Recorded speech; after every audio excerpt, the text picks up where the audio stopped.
সহিহ বুখারী এবং মুসলিম শরীফের হাদিসের বর্ণনা عن عبد الله بن مسعود رضي الله تعالى عنه قال قال رسول الله صلى الله عليه وسلم يا معشر الشباب من استطاع منكم الباءة فليتزوج فإنه أغض للبصر وأحصن للفرج ومن لم يستطع فعليه بالصوم فإن له وجاء আব্দুল্লাহ ইবনে মাসউদ রাদিয়াল্লাহু তাআলা আনহু তিনি বর্ণনা করেন, নবীজি সাল্লাল্লাহু আলাইহি ওয়াসাল্লাম বলেছেন, হে পুরুষেরা, তোমাদের মধ্য থেকে যারা বিবাহ করতে সক্ষম, তোমাদের মধ্য থেকে যারা স্ত্রীর হক আদায় করতে সক্ষম, যারা স্ত্রীর ভরণ পোষণ দিতে পারবা, হক আদায় করতে পারবা, তোমরা দ্রুত তাড়াতাড়ি বিবাহ করে নাও।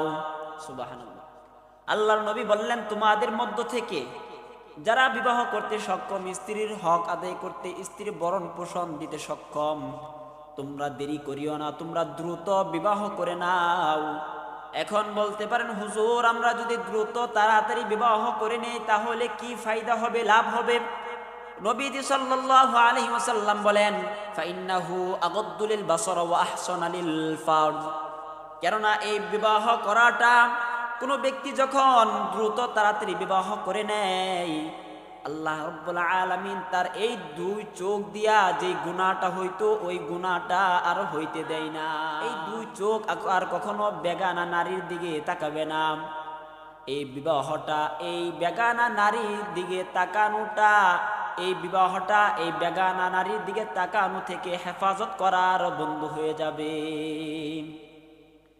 ওয়া আহসানা লিল ফারজ, আল্লাহর নবী বলেন, 2 নাম্বার হলো তোমার যেই ফায়দাটা হবে, 2 নাম্বার তোমার ফায়দা হলো তোমার লজ্জাস্থান হেফাজত করার বন্ধ হয়ে যাবে।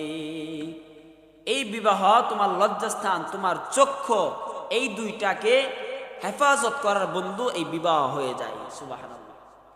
এই জন্য আল্লাহর নবী বললেন, পুরুষেরা, তোমাদের মধ্য থেকে যারা বিবাহ করতে সক্ষম, তোমরা দেরি করিও না, দ্রুত বিবাহ করে নাও।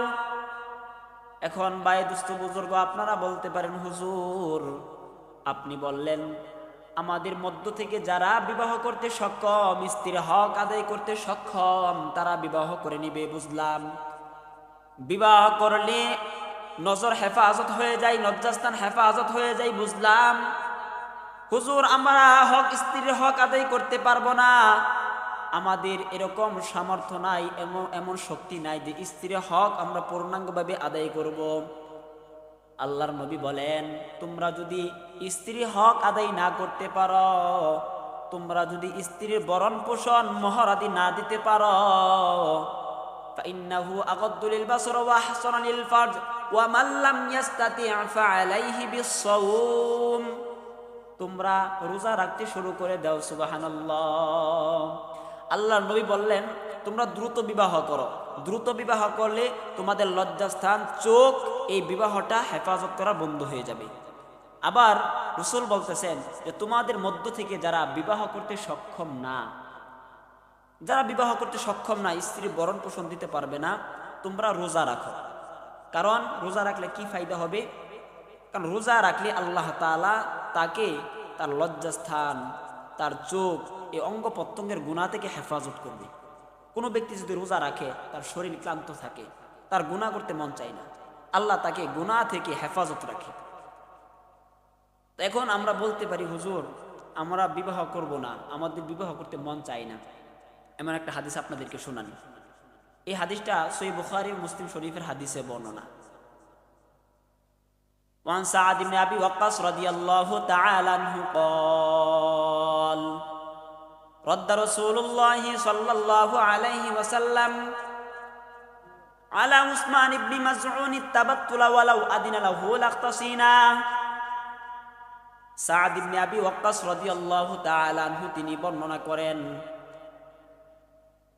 যে উসমান ইবনে মাযউন আল্লাহর নবীর কাছে আসছে। আল্লাহর নবীর কাছে এসে নবীকে বলতেছেন, ইয়া রাসূলুল্লাহ, ইয়া হাবিবাল্লাহ, আমি বিবাহ করতে চাই না। আল্লাহর নবীকে বললেন, ইয়া রাসূলুল্লাহ, আমি বিবাহ করতে চাই না।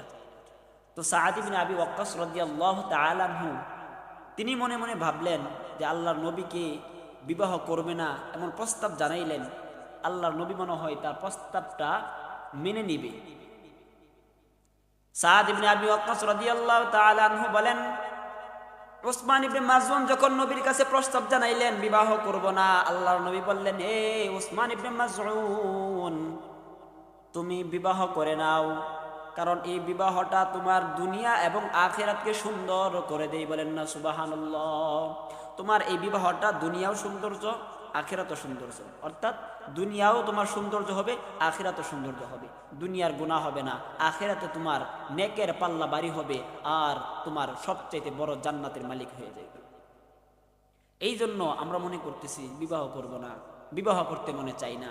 ভাইয়া দুস্থ বুজুর্গ, রাসূল করিম সাল্লাল্লাহু আলাইহি ওয়াসাল্লাম তিনি সবচেয়ে জ্ঞানীমান, সবচেয়ে বুদ্ধিমান ব্যক্তি। তিনি সাহাবায়ে কেরামকে বলছে, না তোমরা বিবাহ করো, তোমরা বিবাহ করবা না এমন উচ্চারণ জবান দ্বার করিও না, কারণ বিবাহ আমি নবীর সুন্নাহ। যে ব্যক্তি বিবাহ করবে তার দুনিয়া এবং আখিরাত দুটোটাই সুন্দর হয়ে যাবে।